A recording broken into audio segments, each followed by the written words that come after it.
how we were coming to faith in Jesus Christ. The testimony is not only that, but also what God's doing in each and every one of our lives, each and every day. So I just wanted to spend a little time with a little testimony, but maybe a little bit devotional as well on this. But there was a period, and I don't remember when it was, Pastor Doug, but last summer maybe, or whatever, one of your sermons said that no story is written without the end in mind. You know, and God's got the same thing for us too. He's writing our story, but He's already got the end in mind. And so that's something that obviously for the last couple of years, most of you know me and know that going through the illness that Lori did. But again, God has the story in mind. We just have to wait for the end on some of this stuff. So I'm going to go back a couple of years. This is kind of a year and a half long testimony, but I promise I won't take that long to tell you about it. So anyway, you know, in 2016, things were going great. Work was great. Financially, things were going good. We had a trip planned with the kids to go over to Ireland, and then Lori started having some issues when we were on that trip. Come home, find out about the illness. She had brain cancer, and then it was terminal. And so, you know, the questions were surgery and treatment, or and obviously that was the thing to do. But he warned us and said that even with that, because it was terminal, it was 6 to 7 months if she didn't do treatment, 14 plus or minus if she did do treatment. So we knew what the end was. And so we forged ahead. But we felt like that God was preparing a way for us. You know, again, financially, spiritually, emotionally, with all the stuff that we've done, preparation, discussions. You know, we would always talk, and I said, well, with my work, I'm going to go before you. And she said, no, you can't. I'm old. Anyway, she faced this like a trooper, like a real trooper. But tried the treatment, and it wasn't for her. So she made the choice that she was ready to go home. And so it was difficult and all that kind of stuff. God created marriage, and He said in His Word, the two shall become one flesh. And I know there's at least one person in here I know that's lost a spouse, and there's maybe some others that I don't know, and all that kind of stuff. That the two become one flesh, and it speaks a lot to that. The two become one flesh, and it was hard for me to take that. And so in October of 2016, a month or so after she stopped the treatment, she had some lapses where she would just collapse and go to a noodle. Reality sets in. And so, you know, you just never know. And there was, for those next few months, going to bed at night and thinking, this is the night tonight. Just don't know.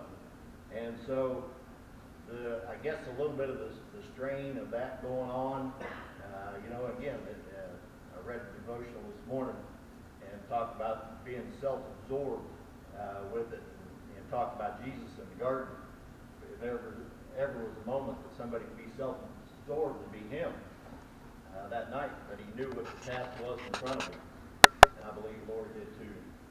But the strain, you know, went on. You know, in May of 2017, not only was that nightly worry and all that kind of stuff, but it starts to get to you. And then on top of that, work was failing. And my partners and I had made a decision. It's time. So, got the woman I love it on one hand, and work on the other, and both of them are going down the drain. I wasn't a very happy camper. I was probably a little more self-absorbed than I should have been. And I can recall one day being so hacked off that I said, God, I'm done with you. I'm done. And my sister-in-law and my daughter were there, and they were saying, you got to hold on to Scripture. You got to hold on to Scripture. And I said, I've seen it. I've read it. I'm done. Had it. And God's got a funny way of working. And so on the way to work, believe it or not, I still left my Christian radio on. There was a message, talking about His plan. I had to run an errand in the middle of the morning. Go out there, another radio program. God's got a plan. The same plan I've got. And so at lunch, come home, and I believe that the girls probably prayed all morning. But Lori, kind of set me straight. And amongst it all, even against my anger and my frustration, she talked about how much she still loved me, regardless of it all. And I went back to work thinking about that all afternoon and came home, and that really did turn the table a little bit. Not only her love, but God's love through her for me that proved that He was there for me. All I had to do was just keep on keeping on. And so that made a big difference. She had it right. Her perspective on death, it's the only moment in time. And so that helped me. But still, as men, we like to fix. We got a problem, we think we can do it. And I just felt like it was something I wanted to do, but I couldn't do it. There wasn't anything I could do. Doctors and life is what it was. And so it was still struggle. But again, she had the perspective I didn't, and that's what I needed to have. November comes, she passes away, and you're numb for a while. You spend the next couple of months wondering, okay, now what? Now what do I do? And so those first couple of months, again, were no big deal, just kind of riding along. But then, 2-3 months comes along, and then you start saying, okay, what's next? What's God's purpose for me going forward? Now, I didn't know. And then on top of that, because of what I said earlier about thinking you're going to be a fixer, everything started, Satan and his little minions, popping up on your shoulders, saying, well, you could have done more. You should have done more. There wasn't anything else I could do. But, again, they creep in. So I started to read.